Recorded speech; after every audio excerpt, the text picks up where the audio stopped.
Hey, this is Donovan with Dreamtsoft, and in this video we're going to go over an application build, or what we call a bundle build. It's going to be expense management, and whether you're looking to build your own custom apps or just learn how to configure the Dreamsoft platform or Dreamsoft applications, this should give you a decent understanding of the basics and the fundamentals of how to do that. So let's get started. What I'm looking at here is a clean instance of Dreamsoft. This could either be a space if you're using our multi-tenancy, or it could just be a standalone instance. And in any instance or space, there is the system bundle comes already installed. And that system bundle is core functionality, things like users, scheduled jobs, audit logs. All of that is required basically to build an app on it or have an app installed. So that comes kind of out of the box with the space or the instance. From here, if I wanted to install another application or begin the app build process, I can hit Alt W or Option W, depending on what kind of machine you're on. And that brings up my workspace console. And that's going to show you all the apps or all the bundles that are installed in your system. It also gives you a few icons that you're able to manipulate or navigate to those bundles themselves. So the home icon will take you to your home page. We'll just click there. This is the system bundle homepage. The gears will take you to your information page, which is where you can go in and kind of configure the bundles, kind of top level information. And then the sliders take you to bundle preferences. And those are specific preferences built in for the bundle where you're able to go in. So in case of the system bundle, you can change the theme, you could change your logos, you're able to change, your email provider if you're using Dreamsoft's email, or if you want to go in and use a different email address. So you can set those settings in the system bundle preference. Now, if I wanted to install or build a new bundle, I can do that from the same screen. So if we're going to build the expense management application, I'm going to cheat a little bit, and I'm going to install a supporting bundle, a bundle that we call Work. And really, Work is just a application or a bundle that has the functionality of any type of work functionality built around it. So basically, any type of record that you need to assign to somebody as work, this bundle is already built for that. And it enables you to kind of speed up the process of building an application, but it also enables you to do things like reporting on a consolidated work queue, because what you can do is report from a work standpoint, and any bundle you build on top of that inherits that functionality. So you're able to then have a consolidated work queue and say, show me all of my work, whether it's incident, problem, and change from an ITSM standpoint, or facilities records, or in this case, it could even be an expense record. So let's go ahead and install that work bundle by clicking the plus, and that's going to take me to my manage bundle screens. Now I have three options here, and you can see I can install it from the store, which is the Dreamsoft store currently. I can install it from a URL, which we have an integration with any Git repository, so we can push and pull all of our configuration changes up to a Git repository, and I'm able to install an application directly from a URL. Or I could just begin the process of creating a new bundle. So what I'm going to do is I'm going to install our work bundle from the store, and I'm going to go down. And while that loads, once again, work bundle is very important because it is kind of a supporting bundle. It allows you to have functionality like SLAs, assignment rules, all these other things that are built common for work, and then you build your applications on top of that. So we're going to build our expense management application on top of work. Now that that's loaded, you actually don't have any visual cue there that this is loaded out of the gate. But if you hit Option W, you can see it has been loaded. And if I click on the gears here, you'll see why it didn't show up on the left-hand side. It's because it is a hidden bundle. So there's not a lot of changes that generally happens with work. Like I said, it kind of supports other bundles. So we do hide it from the left-hand navigator. But you can toggle that if you want to go back and forth. Another thing you'll notice is that as I mouse over some of these fields, they are read-only. And that's because when you install things from the store, the intention of the store was to allow partners to build applications and then have customers be able to download them and not configure them as they need to, really to lock them down. So because this was installed from the store, there are some limitations as far as configuration that I have. So what I'm going to do now is go back to my workspace console, and I want to build our expense management bundle on top of work. So in order to do that, I click plus, and I'm just going to create a brand new bundle. We're going to call it expense. Oops. Lowercase for the bundle name. Hit OK. And now you'll see on the left-hand navigator, we do have an icon here that shows up as expense. So this is where you can navigate to not only different bundles, but if you have different areas inside of bundles, you can also have areas showing up on this left-hand side. So if you build out a full ERP application and you have finance in there and maybe sales and inventory, you can create areas inside of one single bundle and you can navigate them on the left-hand side. But bundles will also show up there like we see for expense. So I'm going to click on that. It will take me to my home page. It will change my navigator on my left, and neither of those exist because basically I just have a shell of a bundle or a shell of an application that I can start to develop in. I can start adding tables and adding fields and adding home pages, but right now I just have a container. So in order to get started, I can start building out my data model, but we'll do some of the cosmetic things first. I'm going to hit Option W and then click the gears and really just change the logo or change the icon. So this is my expense management, so I'll make that $1 symbol. We'll change the color to some sort of green. That looks good. And then I'll save that. And then refreshing the browser, now I've got a nice green expense icon that I can always see. So clicking back on that, that will take me back to my home page, and now I'm ready to start building. Now I'm logged in as an admin, so in the bottom left-hand corner of this navigator, and I will touch on this, this navigator is collapsible, as you can see, but as you're building out, you'll probably keep it exposed because you will want access to these three icons or these three buttons down here.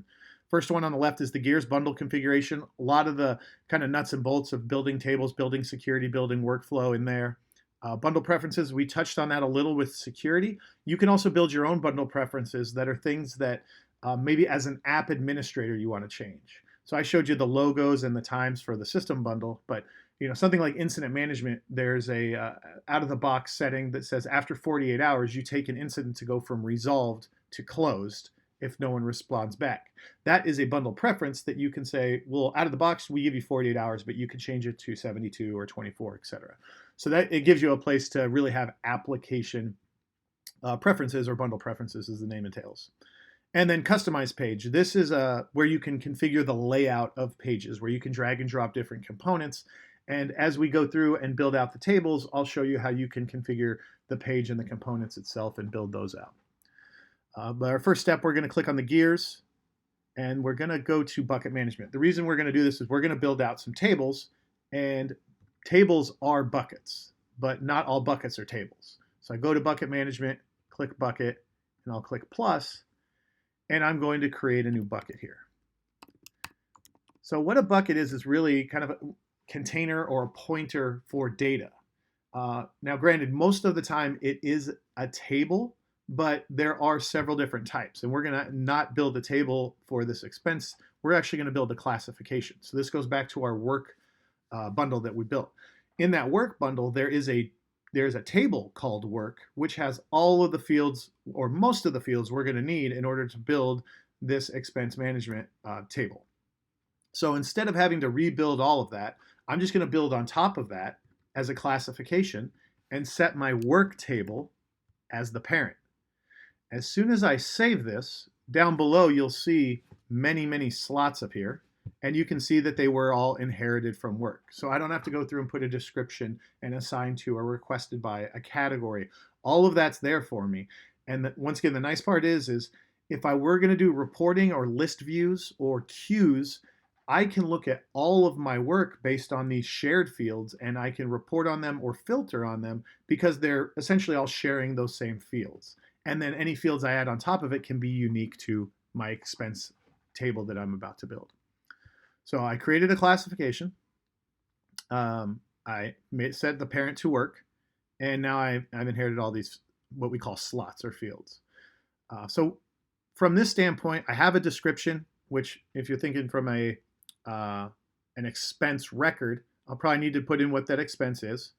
I have a status, which is a life cycle state, which basically is almost like a workflow state or where it lives at its current state or status. I have a requested by or requested for, and we have both of those, so I can use those. And then I have a category. So I have all of these. I also have a number here. So I have all the key components. The one thing I'm missing is amount. So the amount of the expense. So we'll add that in there.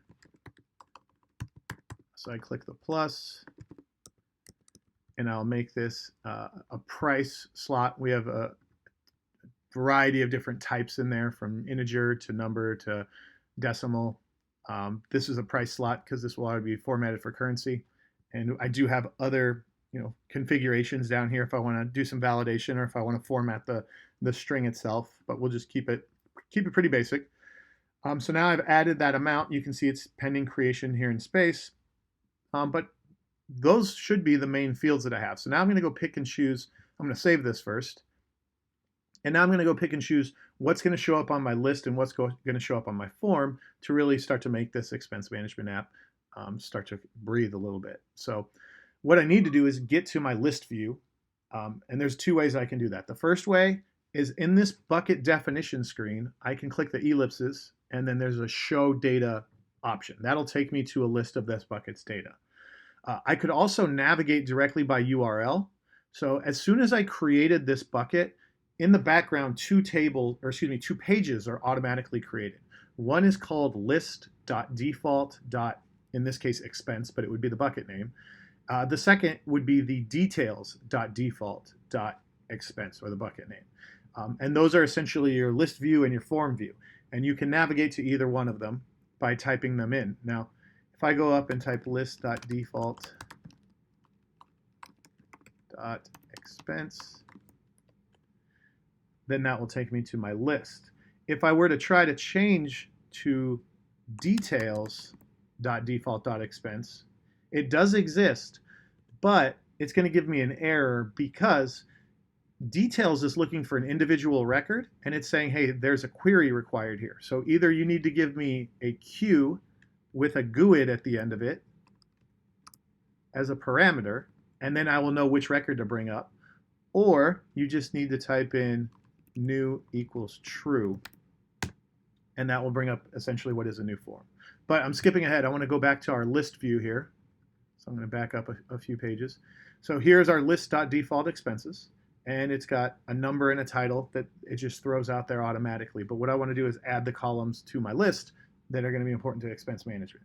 So in order to do this, like I said, you're going to live down in these three buttons. I'm going to click the Customize Page pencil, and that's going to change our left-hand navigator to customize the page. So the top with the little 4 blocks there is the page, and obviously the page is named the same, list.default expenses. If I click on that, it will show me my page. And this is where I can start to drag and drop components. Now, I already have a list component in here. So if I wanted to add another component like a chart, I could do that, where I could add a bar chart, a line chart, a pie chart. And all that is simply a component that lives on the page. I can do the same thing with a calendar if I want to drop a calendar on there. These are attributes where you're able to change the attributes of a component. So if you were to build a custom component, and we'll have a video out on that, this works very similar to almost like the bundle preferences. These are almost like component preferences where you can go in and give your app admin the capability of selecting things from drop-down boxes instead of having to go into like the back-end code and change some things as necessary. But since this is a list form, you generally don't change you don't add any components to your list view. You want to keep it just with the list component. So I can edit the list component by clicking the pencil here, and that will take me to my list component builder. Or if I want to back all the way out to our page layout, I can just click the component directly from our customized page, and that will take me to the exact same page. So if you're looking at it from a page view, you can click the pencil. Otherwise, you can click the component directly. And then from here, it just becomes a drag and drop exercise. So I'm going to add the number, which is an auto-generated number, maybe the description, the status. We will go with requested for. It's really a toss-up, requested for, requested by, and we'll grab the amount. So number, description, status, requested for, and amount. We'll save that. And now that's my list view. So now whenever I go to this page, I'm able to get to my list view. Now if I want to configure the form, like I said, I could type in details.default.expense and then have that new parameter equals true at the end, or I could just click the plus, which is going to take me to the same page, and that's going to say, hey, you got a new record here. Now, this form layout is once again just doing the bare minimum, just giving me the number and the title. You'll see on the left-hand side that it's changed here to details.defaultExpense because that is a details page. I have a details component on here. I could do the same thing by dragging other components, but I want to keep this pretty clean right now. So I'm going to click directly on the details component and configure that. From here, I want this form to look pretty neat, so I'll drag a 2-column over and put the number in the upper left, and we'll go with the amount. No, we'll go with the status. The requested for, the amount, and we'll put the description down below. So that's going to build out my form. There are other things you can add on here. So you can actually create a new slot directly just by dropping it on here, and it'll take you to kind of the new slot form. So if you needed a new field, you don't have to go all the way back to your bucket definition. There are tab sections you can drop in here and start to add new tabs, etc. If you don't add any tab sections, you can basically just delete that. So you can drag that out of there and it'll go away. Action bars are some custom buttons that you can put in, but there's also the buttons in the upper right-hand corner called actions or browser actions that I'll show you in a little bit.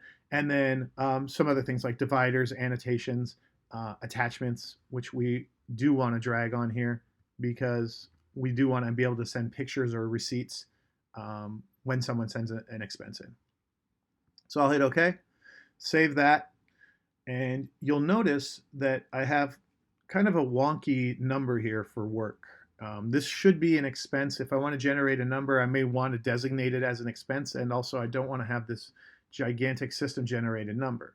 So in order to change that, what I want to do is hit the gear, go to miscellaneous, down to number definitions, and I'm going to create a definition for this number. So we'll say EXP, start number will be 1, and we'll give it 8 zeros at the end of it. Now that I have that definition, what I want to do is assign that to that number slot. So back to my gears again, go to bucket management. We want to go back to that bucket definition. We're going to go to that slot definition, which is number. And here are all my configuration capabilities for slot. So I want to use the definition that I just built from that drop down, and now I'm going to use EXP. So I'll hit OK, scrolls back to the top, save that, and now I'll click the ellipses to show my data, and that's going to take me back to my list. And here we are. So this is my list once again. If I click the plus, I've now generated a nice, easier to read expense number. I can go through and see who requested this, and that is because I actually have a couple users in the system. And just to let you know where we put those in, like I said, the system bundle is kind of that foundational bundle. So if you click on that, that's where you can start to put users, groups, locations, etc. in. So if I look at that, I have Donovan and I have Manager Jones. Those are 2 users I already had in the system. We'll go back to our list. So status I have no results for because I have yet to build out any statuses. Amount, of course, I can type in, and then description can be freeform, and I will be able to have attachments.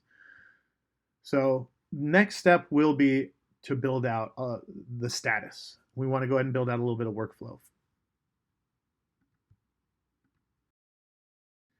So because this is a specific lifecycle slot, that's the type that status is, we have a special console to build out the life cycles of any piece of work. So once again, head back to the gears, go to bucket management, go to life cycles, and now any bucket that has a life cycle slot on it in this bundle And keep in mind, I am in this expense bundle, and you can see which bundle you're at by either looking in the URL or looking in your left-hand navigator. So I can see there I've only created one bucket. It's called expense, and it has a lifecycle state. So from here, this is where I can build out my lifecycle. So first one may be draft. Second state may be submitted. Third could be accepted, approved, either one, rejected,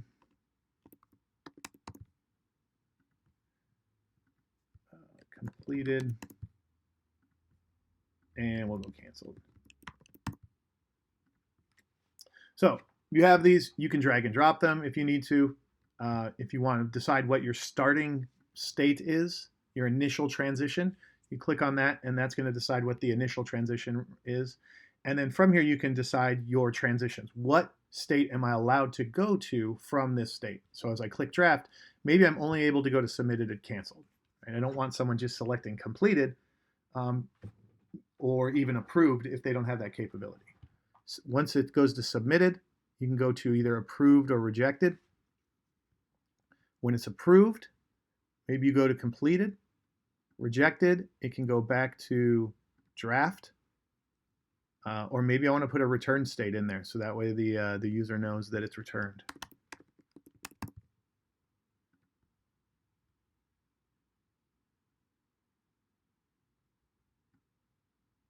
Put that in there. So if it's rejected, we'll send it back to returned. You know, maybe rejected would be enough. Either way. And then completed and canceled are end states. You know, and then after rejected, maybe we need to go with canceled as well. So this is our flow. You've kind of put some rails around it, so you can't just go willy-nilly selecting whatever you want. But realistically, what I want to do is put a workflow in there that has an approval. So I'll go back to submitted, and I'm going to check this box over here that says requires approval. Now we made this modular, so once I check that box, it allows me to select an approval flow, which I'm going to have to build. So in order not to lose all this work I've done, I'm going to save this lifecycle editor. I'm going to go over to the left-hand side, select an approval, and build out my expense approval. We'll keep it simple, take it off the expense bucket, and from here I'm able to select my approvers. So by clicking the plus, I'm basically looking at the slots that are available, and I can select individual approvers, or I could say, you know, the requested for has a manager. That's going to be the approver. So this is a simple approval. We also have the notion of relationships for things like companies or departments. So if I were to go and you know what, I'll actually go do that very quickly right now. I'm going to save this.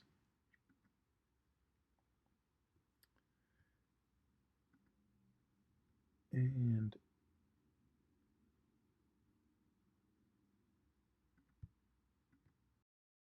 system bundle, go over to user management. This is just to show. So I'm going to put a company in here. Acme. Save that.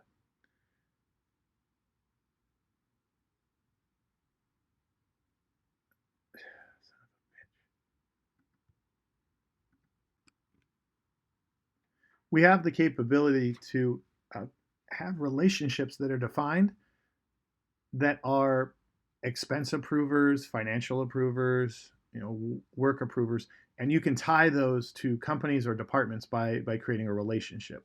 But for now, we're just going to use the slots that live on the record itself. So my requested for has a manager slot or manager field on there, and that's going to be populated with, you know, Manager Jones, and that's who my approver is going to be. We'll just say one approval and expires after 24 hours. We can reject it. We have pre-built notifications in the system. If you want to build out your own custom notifications, you can do that with an email template, either on a reminder or an approval email. And then you can also send out reminder emails every X amount of minutes or X amount of hours.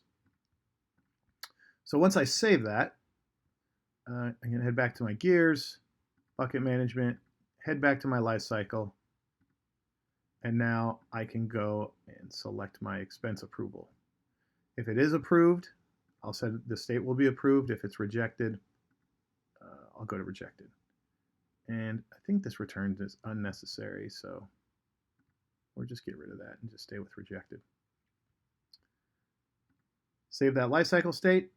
Now we've got a little bit of workflow. This is more just kind of the path that this record goes through. So we've got the basics now. I'm going to head back over to my bucket. And this does take a little while to get to. So I'm clicking expense. I'm going to my ellipses. I'm going to show data to get all the way back to my expense. I can add a new entry. I can select a requested for me. We'll put in a $10 expense for food extra drink. I save that, and now you can see my attachments pop up, and if I needed to attach a file, I can do that. You'll also see that my status has been populated, and I can only send it to either submitted or canceled. I don't have to worry about someone sending it to approved automatically because our workflow console is actually going to, or our lifecycle console is actually going to limit that from happening. So let's add a little bit of UI. So I'm tired of going all the way to my bucket in order to get to this list. If I click my expense application, it's going to take me to my home page, and it's going to show me my left-hand menu, which I have neither. So first thing I'll do is we'll just create a real quick home page. I'll just make a new page, and that gives you that option to create page. Interestingly enough, this says, hey, there is no home page. You can also go up here and type in any page or any name of a page you want that doesn't exist, like home 1, and it's going to give you the same thing. And I can create my own page. It's very much like a Wikipedia or a Wikimedia type thing, or MediaWiki, where you can go through and just create a page if it doesn't exist. But we're going to go back to our home page, create it, and this is where you can drag and drop. So we have pre-built components on the right-hand side. I'm going to grab a navigator and drop it here.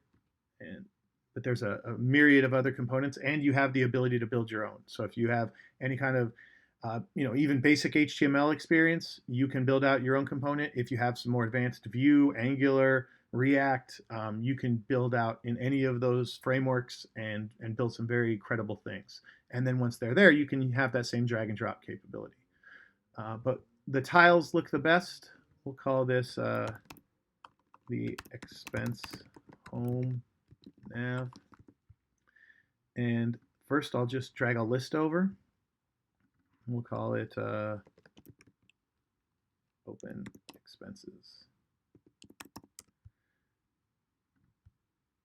And maybe do another $1. You can put a description in there. And then what is that data? So it's going to go to my expense table. And I want to say where the status is not completed. And the status is not canceled. So that's basically everything but completed or canceled, those two end states. So that's my first one. Second one, we'll do another, we could do another list, or we could do a URL. Do that. And we'll just say new expense. Maybe put, whoops, check mark in there.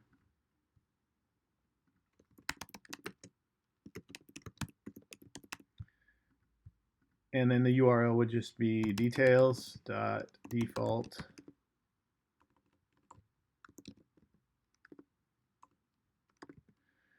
.expense parameter new equals true. And now I've got those two things. Hit OK. Now I have a home page. There's my expenses. Click the little green thing. And now I can go through and create a brand new expense if I need to. In order to create the left-hand navigators, I can do the same thing. Click on the gears, go to UI and styling, navigation menu, and now I can build out an entire navigation menu for expense management. So expense, same thing, I'll drag a list over, call it open expenses. Maybe need to fast forward through this in the video, but we will slowly go through it. Completed.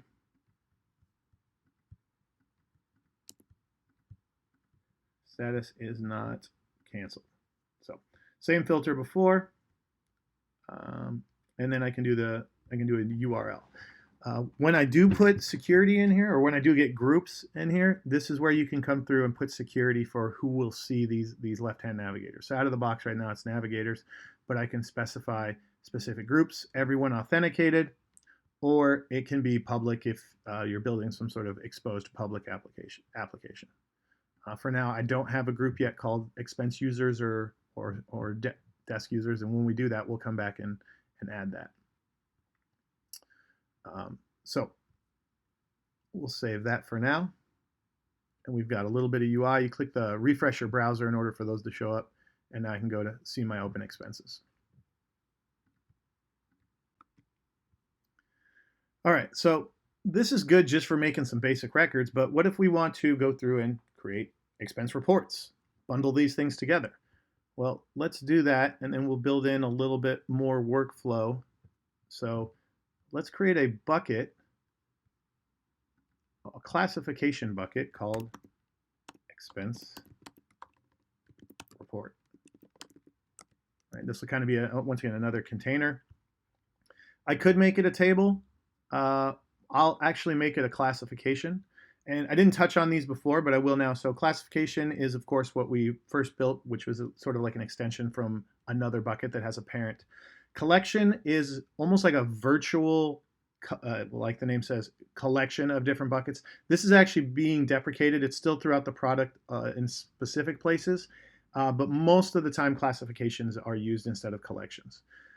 Configuration is a table that you would include with your application. So instead of data like expenses, if you had something like categories and you wanted that to be included with your application, that was when someone downloaded it, it was brought with and including all that data, then you would actually create that as config. Queue is basically like an inbound outbound queue. There's no rules, there's no security really on it. There is security, but that's what we use for our IO in and IO out. Nobody really builds anything with those, but if you did want to have like an event queue where you're dumping a bunch of data, that's the type of table you would have. Schema tags are phenomenal. They are ways that you can tag a record, and you can see these tags up here. We have the ability to add a schema tag to a record, and as soon as you add that schema tag, it actually inherits fields based on how you define that schema. So we'll go into that a little bit later. Script bucket is used generally for external types of data. So you can either use a script mapper to hit like an external API and pull data in and have like a virtual bucket that is actually reaching out to an API, pulling in data and simulating having that data live in Dreamtsoft. Or we have something called an extender, which is sort of like an agent, but it's an application that lives behind a firewall, and it creates a WebSocket connection, a persistent WebSocket connection that can then send data back, and you're able to view it, even though that data is not saved in our database. So if you have a database somewhere that has housing specific data, and you want to be able to see it in Dreamsoft's UI, but you don't want to actually save that data in the Dreamsoft database, maybe you have data sovereignty concerns, you can use a script mapper to be able to script that out, talk to extender, bring that data in, but never actually write that. Or you could actually transfer that data to our database. And then finally, the table is a table just like you'd expect if you were building an Excel spreadsheet or any other kind of database. But I'm going to make this another classification, make it a parent of work again, just so we can report on that if we need to. Sometimes you might not actually want to make this. Work can get very cluttered, and if your expense reports are not something you want to be in your kind of consolidated work queue, maybe you want to make this a table all of its own. But for speed and efficiency today, I'm just going to make it an extension of work. I get all those fields. Really, all I'm looking for is just a couple fields, and I'm going to go back through and build out another number definition for expense report so I can change that number. So we have EXP. We'll just do EXP RT, start at 1, and do the same thing, padding 8. So now I'll have a unique number there.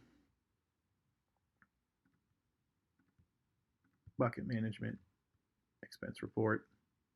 Go down to my number slot and say, yes, I would like to use that definition that I just created. There's my expense report. So we're going to do the same thing very quickly. I want to see all my data. Oops, first I'll save it. Show all my data. I want to configure my list view, so I hit my pencil. Go to the list component. Go same type of format. We'll go with the number, description, status, requested for. And you know what? I probably need another slot for total. So what I'll do is I will go to the new entry as if we were going to configure the form, customize my page, hit the details component, do a 2 slot, and then build it out just like before. Number, status, requested for, and now I want a total, so I can build out a new slot directly from here. Total, we'll make it a price.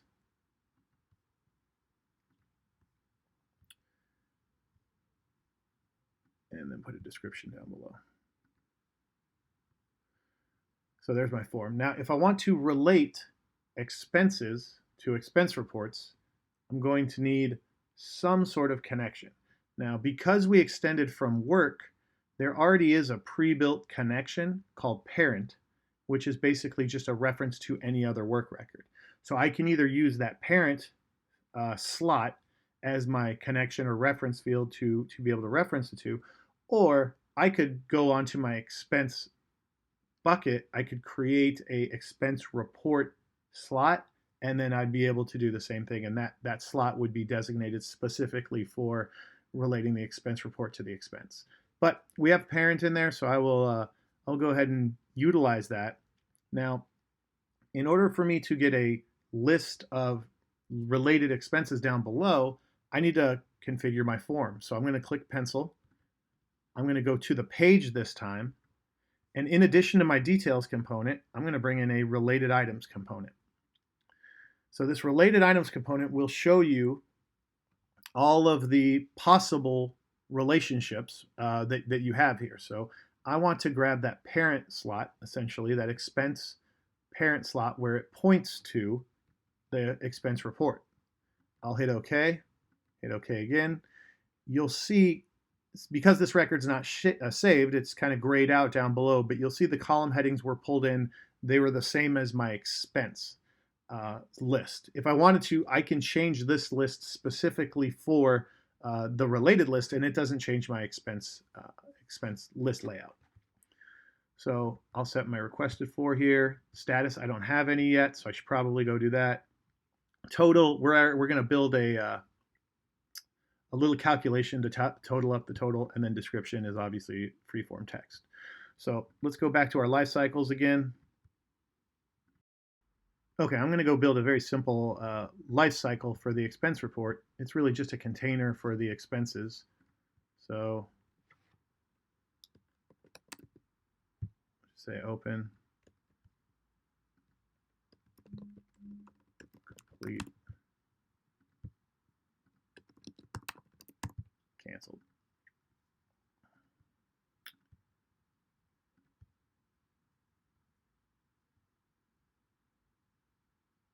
and maybe returned.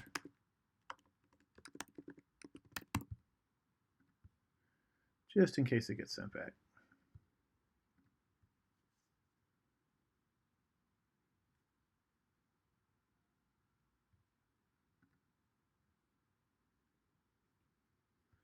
So now I have a status. I can see my open expenses. I want to add a navigator to my, whoops,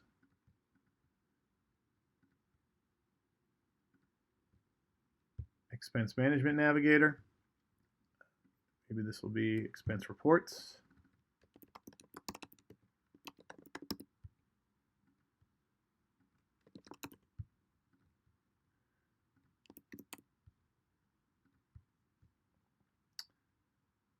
Save that.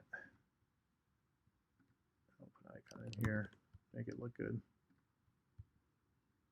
And I can create various open expenses, closed expenses, historical expenses, whatever we want in here. And if I refresh that, it is, I forgot I made it a top level menu, so now it slides out. If I want to configure that and just make it or if I want to make it a top level menu, go back to navigation, expense. Now it's a top level menu. And what that does is now it's not going to slide over. If I refresh, I just have these two, open expenses, expense reports. Perfect. So I generate a new expense report. I'll say it's for me.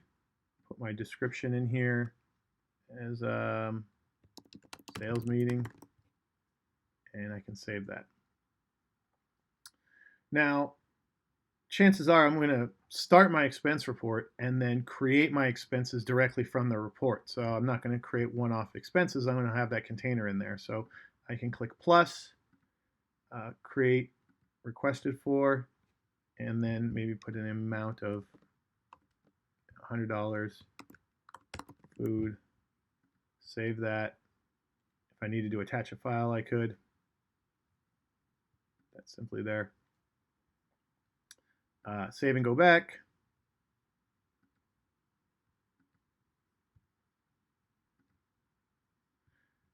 Click another expense report. Maybe this will be for me. This will be $50. Drinks. Same thing. Go back to my previous page. So now I've got two expenses, but I don't want to have to do the math. I don't want to total that up. So let's go build a trigger that will do that math for us, and then we'll lock that slot down so that way no one can change it. So we'll just do an actions, and sorry, I went through that a little quick. So back to the gears, and actions is where a lot of the workflow is built out. So we talked about life cycles, and life cycles have the approvals, but actions is where you can go through and build out essentially triggers, buttons if you need to, and that type of workflow. So by clicking plus here, I'm going to go down to create a new trigger, and a trigger is basically looking at any kind of data change.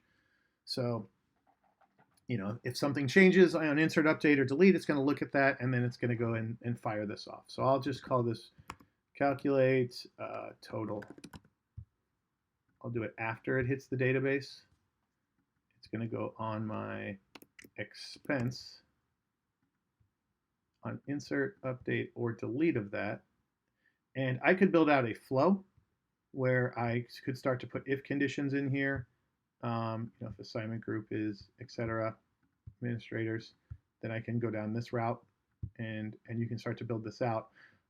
This is going to be a pretty simple one, though, so I'm going to get rid of that, and I'm just going to turn this into, instead of a flow, just make it a very simple script. So what I'm looking at is a condition where as the parent is not blank, right? If it's connected to an expense report, then I'm going to run this script. And what does this script need to be? Well, first thing I need is a variable. I'll just call it total. And then I'm going to need to create or start to utilize the F record system. So that's basically an API that talks to the database, allows you to query, write, update, etc. This is where a lot of the functionality comes into Dreamtsoft. So it is JavaScript. Hopefully you have some familiarity with JavaScript, but if not, I'll talk you through this. But this is where kind of the rubber meets the road when it comes to building out workflow. So first I want to do is query for my expense report. So I'm going to create a variable called expense report, and that's going to create a new F record, which is it's an object that I'm able to go out query, and then that object will be something that I can manipulate and insert or update. And that's going to go off my expense report bucket, and I want to get that record. So what I can do here is say expense report.get record. And I have access to this record itself, right? So I'm looking at my expense record, and I want to go and get my expense report record. So what I can do is say, I want to go get the record where record.parent. Because that's the connection to my expense report, that's where I'm going to go grab that record itself. So I'm going to save that as this expense report variable because I'm going to need to update that later on in the script with the total amount. So right now we have the total as a variable, and we've also went out and grabbed the expense report that we're going to update. But now what I need to do is go through the database and find every single expense that has the same parent as this one, and then we're going to total all of those up, and then we're going to update the total field on our expense report. So in order to do that, we'll just create a new variable called expenses. A new F record off my expense table. I want to do a expense add search, so I want to add some parameters here. What those parameters are is I want to see where every expense that has a parent that is equal to record.parent. So that's basically giving my search parameters. Now I can go say expenses.search. Essentially, it's going through and telling them to search or hit the search button, as I like to say. And that's going to pull back that, that search for me. Now from here, I'll loop through. I'll just do a simple while loop and say while expenses next, then, oops, that's the wrong bracket. Then what I'm going to do is I'm going to do total is going to equal expenses.amount, which is the amount of the expense plus total. And then after this is run that many times, I'm going to now take my expense report and say expense report.total is equal to total, and then expense report.update. Now, some of you at home may already see the error that I put in here, but that's because I want to go through debugging now, or after we run this. But essentially what this is going to do, hopefully, is define my total, out in space, basically, grab my expense report, which we'll use later. So that's these two lines. And then I wanted to query the expense table where parent equals the current records parent. And then I hit the search button. And what that returns is multiple records. So I want to loop through those in a while loop and say, while expenses.next, I am going to take that total variable, which is 0, and add the amount to it.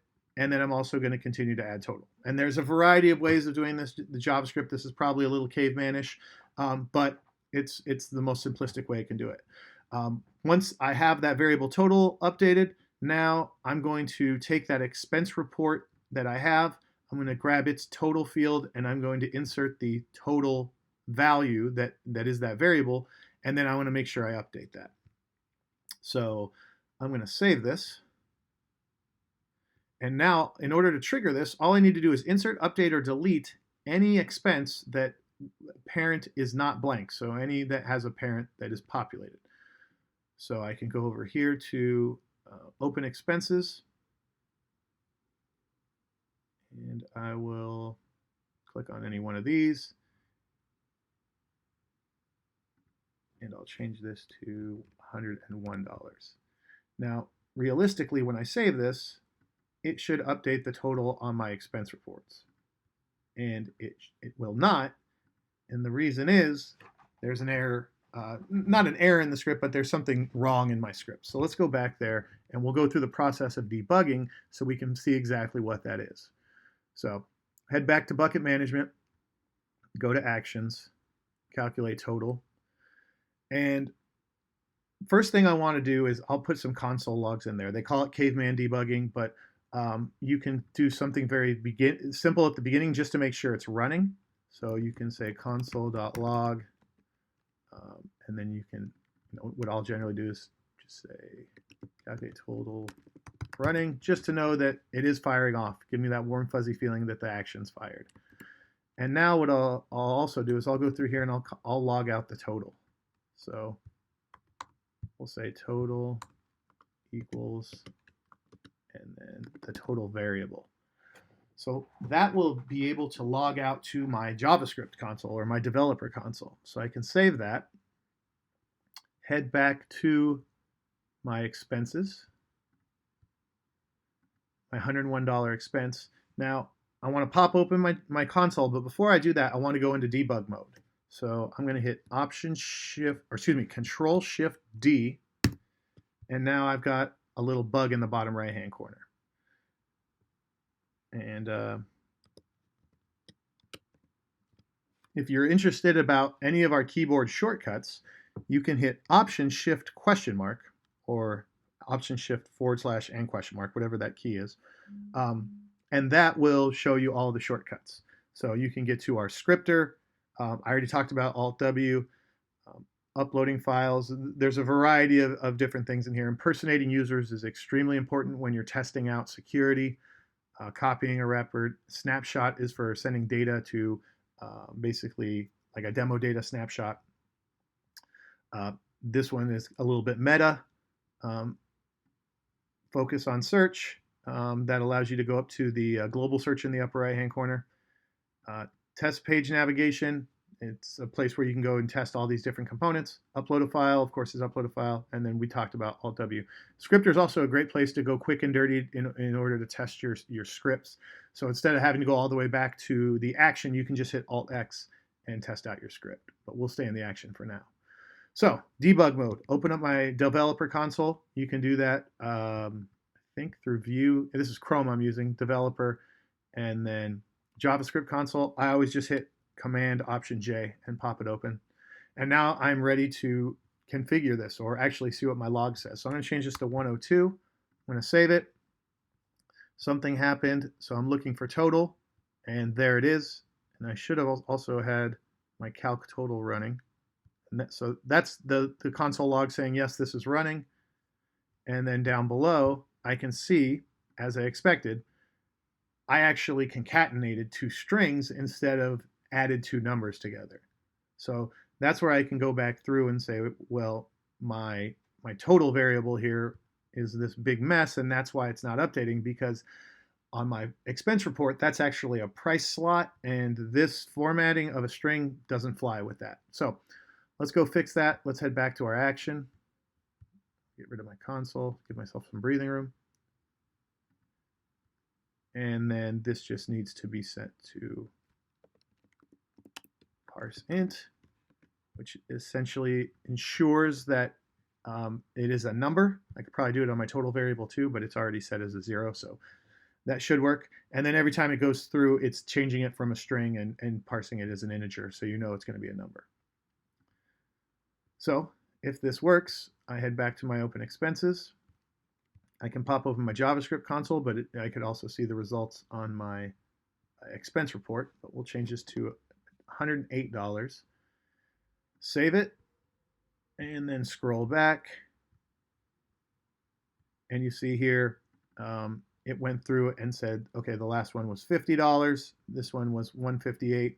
So if I go to my expense report and I look, I've got 158, and these are the only two expenses that are associated with it. One's 108, one's 50. So it worked perfect. One thing I might want to also do is lock down this total field. So this is my details component. I'll hit a pencil. I'll go to my details component. And this little 4 block in the upper right hand corner is display options. And it's kind of hidden, but this is where you can do mandatory fields, hidden fields, read-only fields. So I want to make total read-only always. So that way the only thing that's updating the total is the script that I just created.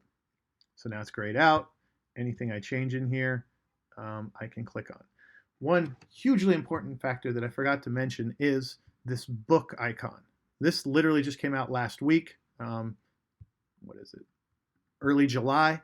And this allows you to slide out from the right the records that it expose, and you can change these things. So if I wanted to make this $208, I can do that. And now I can slide back. And now you'll notice my total jumped up to 258. So anywhere you see this book, you're able to have that slide out. And in fact, you can go multiple levels down so you don't have to leave the record that you're on. And it gives you sort of a breadcrumb trace feeling. And it's so new, I still don't use it, and it makes life so much easier, and I need to learn to use it all the time. Okay, let's finish up with security. And in order to do that, I'm going to go create a group. So I'm going to head back to my system bundle by clicking the little gears and head over to groups. Administrators comes out of the box. We'll just call this expense users for now. Probably not a realistic group. You know, you're going to have salespeople or technicians, etc. You can put a group ID in there. Save that. And basically, a group is just that. It's going to be groups of people. A function is going to be what you're going to base your security on. So first thing we'll do is we'll add a couple users to that expense user group. And then we're going to want to build out a function in order to put some bucket access controls around that. So I'm going to go back into my expense management bundle because I want to make sure that these security rules are tied to my expense management bundle. Otherwise, they would be tied to my system bundle. So you want to make sure you are, when you are configuring bundle changes, that you're in the right bundle. Go to my gears, go to security, go to functional groups, essentially which are functions. Expense, we'll just call it user. Expense user. This is basically someone who can create expenses. Perfect.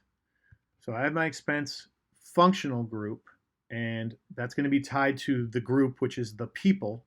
And now what I want to do is create bucket access controls.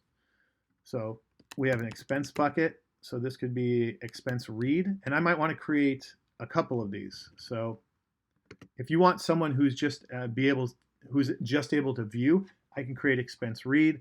I'm going to apply it to expense user. Maybe I should have called this expense viewer and expense creator, and that would be a little more granular on that.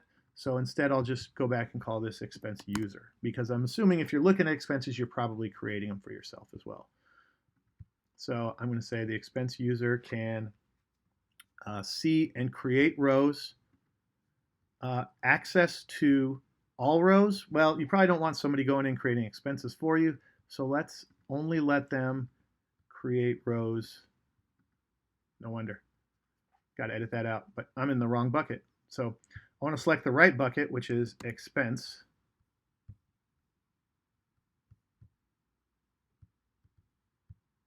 There we go. And now I will say based on where the requested for is, and I could say Donovan, but that means I'd have to have a bucket access control for every single person in the entire system. You don't want that. You want it to be dynamic. So if you look at this little half USB or branch symbol, you can click on that, and there are custom conditions in here. Current user's manager. I'm going to go with current user. So this allows me to see or create only rows that are my own. Access to slots. All slots are readable and writable. I did make the total read-only, so that's one way of making that slot not writable. On the expense report, of course, this is the expense itself. But if I wanted to, I could also lock it down using security and saying, I want to specify which slots individually that person can either write or read. But we'll just make them all readable, all writable for now because I used a little policy to do that. So, and access to delete, we'll say yes because you may want to have to delete them. But if you wanted just to have them only set them to canceled, then you could have a bunch of canceled expenses in there instead of having them delete if you wanted to keep an audit trail of everything they created. So I'll save that. So that gives them access to the record. Now there's a few other places that eventually we're going to combine into a much easier security wizard probably. But for now, that just gives you access to the bundle, right? To the records that I'm able to see. There's a few other places that you want. So navigators are, let me save that. Navigators are those components that I built on the home page, right? So this is a navigator.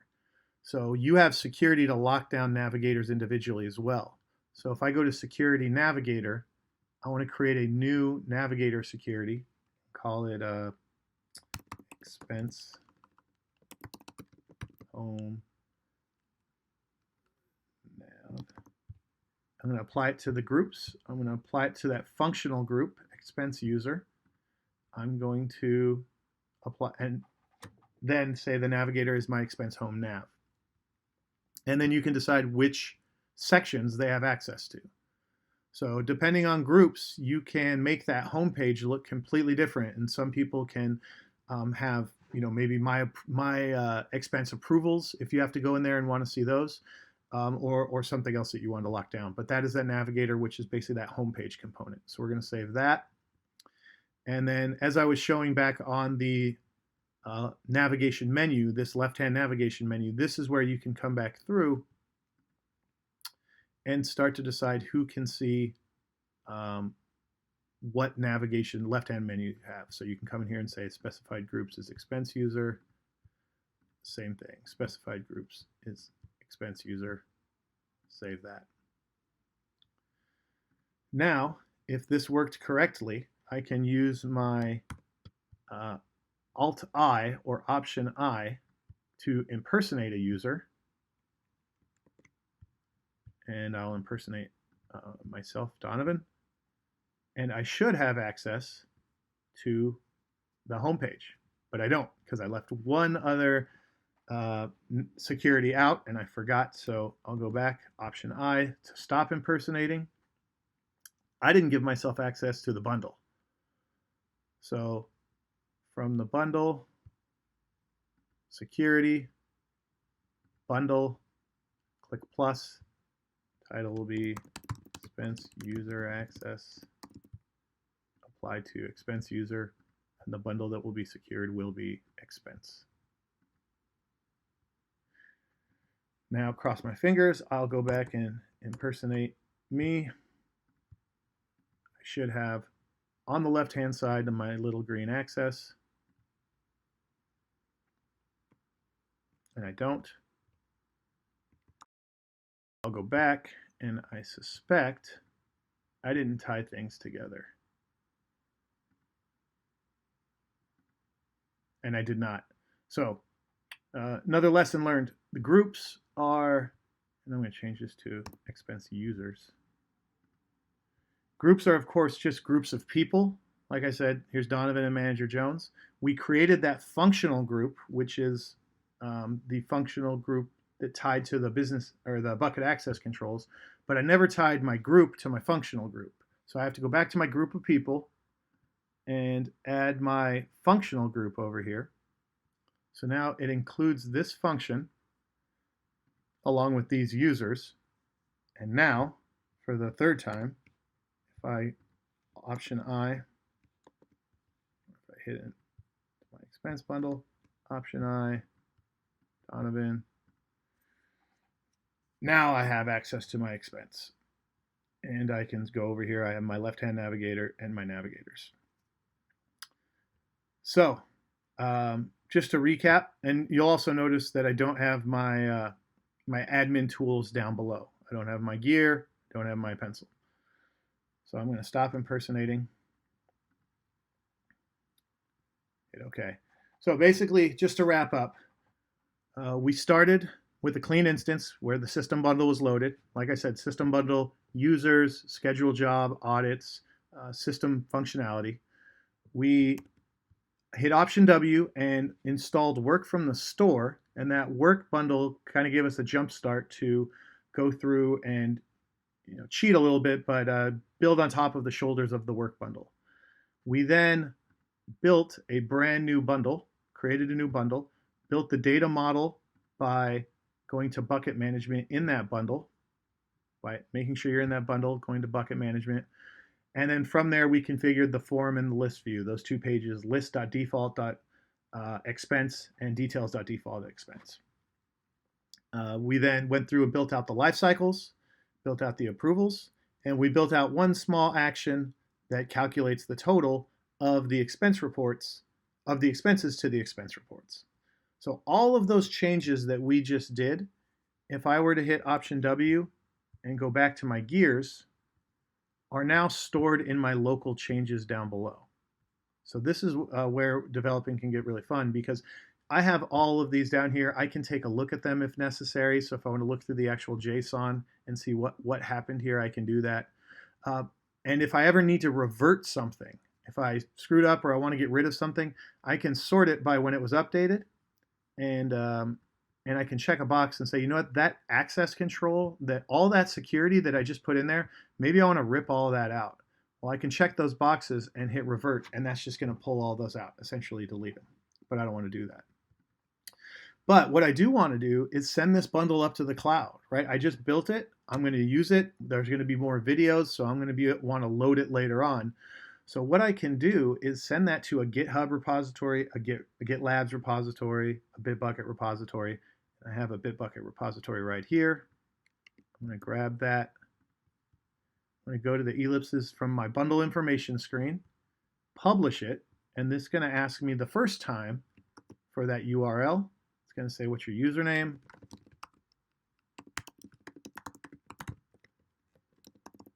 And password. I hit OK. If I type my password incorrectly, that's going to actually send that up to my repository. Now, once that is published, local changes are gone. There are no remote changes, but if someone were to be doing the same type of development and push changes that I have yet to pull down, those remote changes will appear here, and I can go up to and either pull or commit and push directly from, and that will interact with that bundle. You can also hit Option W, and you see this little spinning refresh. If there were any remote changes in any of these bundles, you will see a count here, and you could click that refresh symbol and you'd be able to download all of those changes. But now I have that up in my repository. If I wanted to look at it, let's refresh. Here's my bundle JSON. Here's my bucket information. Here's my data definitions, all those access controls, triggers, the navigator that I built. All of those files are up here in the cloud now. So when I go to do my next video and we want to build this expense management application out a little further, I don't have to keep this in pristine shape. I can go destroy it, and then I can simply pull it back down and build a new one. So that's extremely powerful. It also does any conflict detection for you, and it'll let you manage those as you come through. So I think hopefully this gave you a good understanding of the foundations as far as table structure, what the tables do, a little bit of UI, a little bit of workflow. Especially with our new UI, there's constantly enhancements. I'll probably have to redo this video 3 or 4 times. But if you have any questions, send us an email. We have a Slack community as well. Email is info@dreamtsoft.com. Go to the website, dreamtsoft.com. And of course, go to the YouTube channel to look for more of these videos. and we'll expand more on this expense management build out for you. Thank you very much for the time. Hopefully it was educational, maybe a little entertaining, and talk to you guys soon.